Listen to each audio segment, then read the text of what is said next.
కొడవలూరు మండలం నార్తురాజుపాలెం హరిజనవాడలో Buchireddypalem rural CI బో దుర్గా ప్రసాద్ ఆధ్వర్యంలో పోలీసులు విస్తృత స్థాయిలో కార్డన్ సెర్చ్ కార్యక్రమాన్ని నిర్వహించారు. పెద్ద సంఖ్యలో పోలీసులు పాల్గొని హరిజనవాడ అంతటా ఇంటింటికి తనిఖీలు నిర్వహించారు. అనుమానాస్పద వ్యక్తులు, అక్రమ కార్యకలాపాలపై ప్రత్యేక దృష్టి సారిస్తూ వాహనాలు, వ్యక్తుల వివరాలను సేకరించారు. ఈ సందర్భంగా సరైన పత్రాలు లేని సుమారు 20 బైకులను పోలీసులు స్వాధీనం చేసుకున్నారు. సంబంధిత బైకుల యజమానులు అవసరమైన పత్రాలు సమర్పించిన తర్వాత వాహనాలను తిరిగి అప్పగిస్తామని అధికారులు స్పష్టం చేశారు. ఈరోజు ముఖ్యంగా మన నెల్లూరు జిల్లా ఎస్పీ గారి ఆదేశాల మేరకు, శ్రీమతి అజితా వేదండ్ల గారి ఆదేశాల మేరకు డిఎస్పీ గారు పర్యవేక్షణలో బుచ్చి సిఐ గారు, కోర్ సిఐ గారు, సబ్ డివిజన్ సిబ్బంది అందరితో కూడా రాజుపాలెంలో కార్డన్ సెర్చ్ ప్రోగ్రాం కండక్ట్ చేయడం జరిగింది. దీని ఏదైనా ఉన్నాయనే దాని మీద మనం సెర్చ్ చేయడం జరిగింది. సో అందరికీ చెప్పేది ఏంటంటే, పోలీస్కి మీరు సమాచారం ఇవ్వచ్చు, ఇచ్చిన వారి డీటెయిల్స్ ఎవరికి కూడా షేర్ చేయడం కానీ చెప్పడం జరగదు. 100 కానీ 112 కాల్ కానీ మీ ఏరియాలో ఏదైనా ఇటువంటి అసాంఘిక కార్యక్రమాలు మీరు ఎవరైనా కానీ గమనిస్తే ఇమీడియట్గా 112 ఆర్ 100 ఈ రెండింటిలో ఏ నెంబర్కి చేసినా కానీ పోలీస్ రెస్పాండ్ అవుతాము. వితిన్ 10 మినిట్స్లో కంపల్సరీగా రీచ్ అయ్యి ఆ సమస్యను పరిష్కారం చేయడానికి చట్టపరంగా ప్రయత్నం చేస్తాం.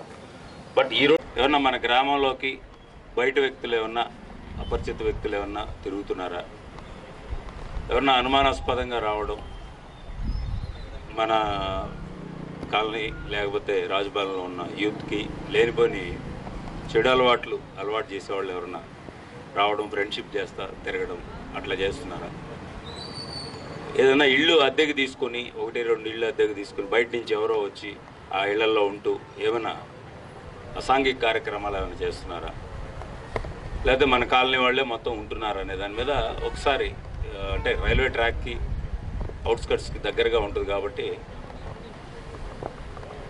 సెలెక్ట్ చేయడం జరిగింది. అలాగే మన రాజుపాలెంలో ఉన్న లేదా మండలంలో ఉన్న మిగతా కాలనీస్ కూడా ఇట్లాగే కార్డన్ సెర్చ్ ప్రోగ్రామ్స్ కంటిన్యూ చేస్తాము. అందులో భాగంగా మనం ఈరోజు చెక్ చేస్తూ ఉన్నాము. ముఖ్యంగా ప్రస్తుత సమాజంలో మనకి యువత ఈ గంజాయి కానీ ఇతర మాదక ద్రవ్యాలకి బాగా అలవాటు పడుతున్నారు.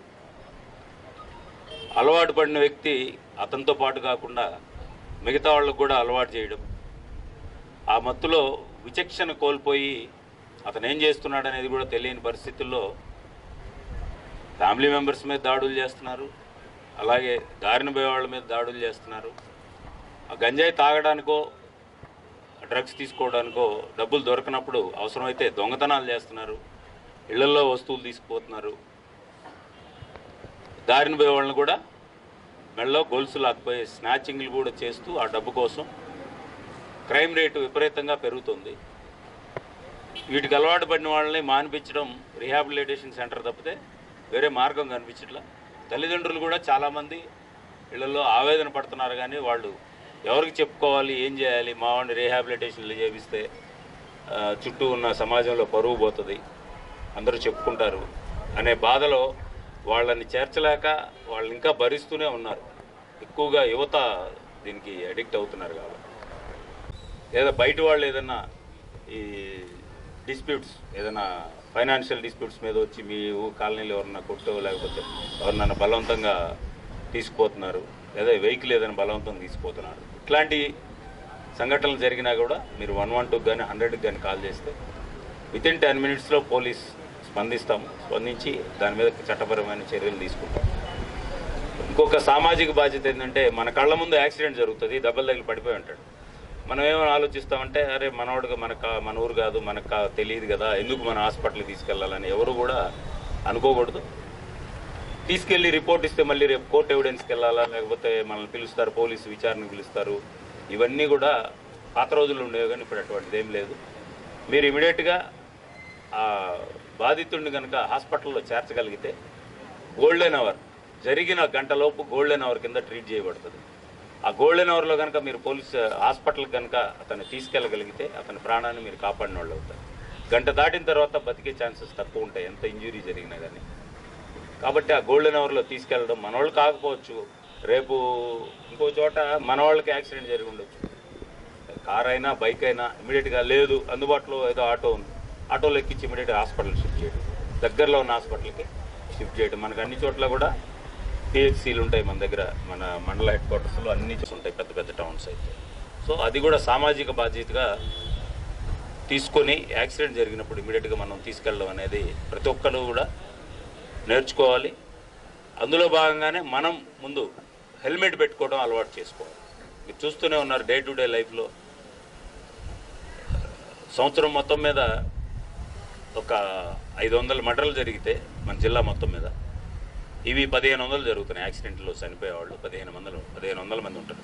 అంటే 3 రెట్లు ఎక్కువగా మర్డర్లో కాకుండా యాక్సిడెంట్లో చనిపోతున్నారు.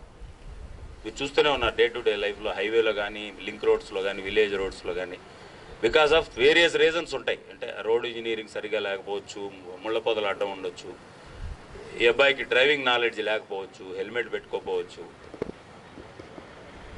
సడన్గా వెహికల్స్ రోడ్లో మెయిన్ రోడ్లో ఎంట్రీ కావచ్చు. ఇట్లాంటి వేరియస్ రీజన్స్ వల్ల చాలామంది మన కళ్ళ ముందే యాక్సిడెంట్లు అవుతున్నాయి, దెబ్బలు తగులుతున్నాయి, అలాగే స్పాట్లో కూడా చనిపోతున్నారు. ఒక